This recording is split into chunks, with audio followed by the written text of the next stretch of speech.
Araky ny fanambarana izay nataony Andriamatoa Andry Rajoelina tamin'iny andro alina iny dia Rava izany ny Governemanta izay tarihiny Ntsay Christian. Ka nipitsipitsony mahakasika an'izay ny fakafakena amintsika atao anatin'ity video ity ka manasantsika rehetra anaraka an'ity video ity hatramin'ny farany. Azadino ny milaiky ny video antsika ary tsarovatrany miabone amin'ny chaîne antsika mba ahafahanareo manaraka tsy tapaka ny video zay lefa nahito isan'andro. Tsy ampendrela isika fa avy hatrany tonga de vavany ndao ary.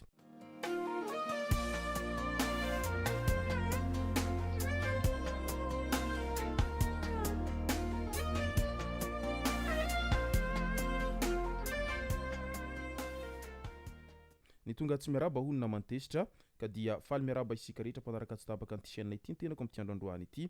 Araky n'izay voalaza izay dia natsahatra amin'ny asa maha Premier Ministre azy Ntsay Christian izay isan'ny lehibe mitarika an'ireo Governemanta ireo amin'izao fotoana izao.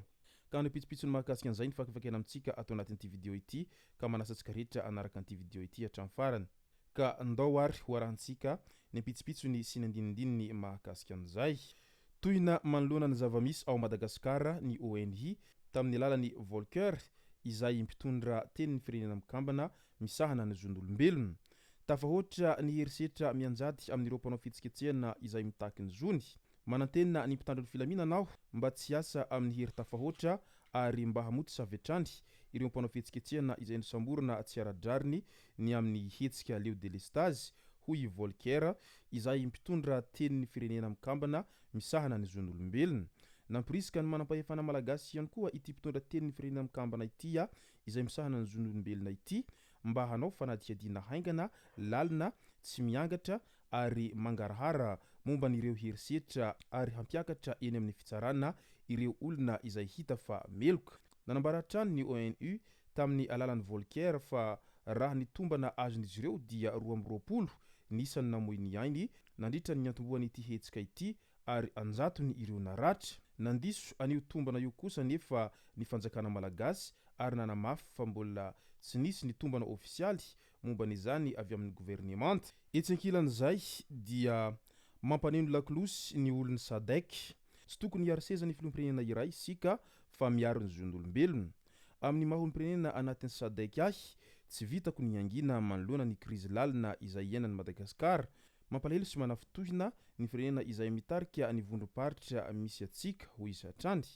Hatramin'ny 20 septambra anarivon'ny malagasy izay nanao fihetsikehtsehana ao Antananarivo renivohitra ao hanohirana ny fahatapahan'ny rano sy ny jiro, ny fiantraikan'ny vidim-piainana ary ny kolikoly ary inona no valin'izany famoretana herisetra fahafatesana.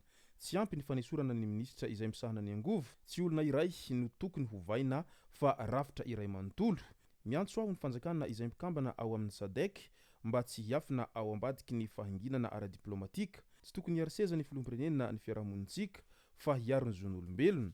Firaisankina amin'ny Madagasikara rariny ho an'ireo niaram-boina, voninahitra ho an'ireo feo izay saha mijoro hoy ny nambarany ireto mpikambana ao anatin'ny sadek ity hatrany. Midika izany fa efa tsy tako nafenina intsony ny zava-misy ao Madagasikara amin'izao fotoana izao ary efa maro ny manameloka an'izany rehetra izany. Ary ny fitondrany Andriamatoa Andry Rajoelina mihitsiny no melohiny ireo ratsamandraika ao anatin'izay fikambanana izay sy no melohiny ONU manoloana ny toe-java-misy ao Madagasikara amin'izao fotoana izao. Araky ny nambarany Andriamatoa Andry Rajoelina izay nandrava ny Governemanta mba hanadiovantena.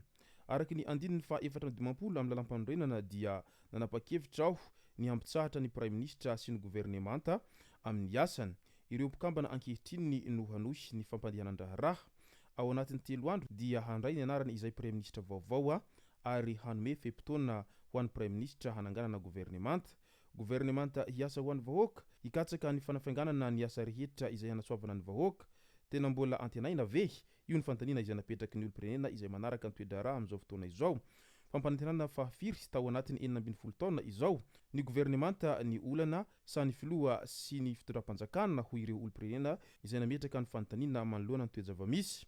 Noravana ny Governemanta tonga ny krizy manomboka resy ny fitondran'ny Rajoelina satria nanapa-kevitra ny ampitsahatra amin'ny asany Andriamatoa Ntsay Christian sy ny mpikambana ao anatin'ny Governemanta ny filoha Andry Rajoelina. Kanefa ho ireo no ekipa izay mahavita azy, ny Prime Ministre tsy nisoloana mihitsiny. Tsy mifanara-tsaina intsony matoa misy ny fanapahan-kevitra toy izao. Mazava be fa ao anatin'ny krizy ny fitondram-panjakana ary ao anatin'ny krizy Madagasikara. tsy navahany olana ny fitondrana andrajoelina ka izay no mahatonga an'izao zava-misy ao Madagasikara izay mifamafao sy misafotofoto amin'izao fotoana izao. Fantaniany mpanarabaovao fa inona no tsy nampifanaraka tampoka tao anatin'ny 6e dan sy Iverok. Io ny fantaniana izay napetraky ny mpanarabaovao manoloana ny zava-misy ao Madagasikara amin'izao fotoana izao satria matoa natrahatra amin'ny asany dia misy tokoa izay tsy fitovian-kevitra sy tsy fanarahana izay ho ireo mpirenena izay manaraka ny toe-java-misy amin'izao fotoana izao.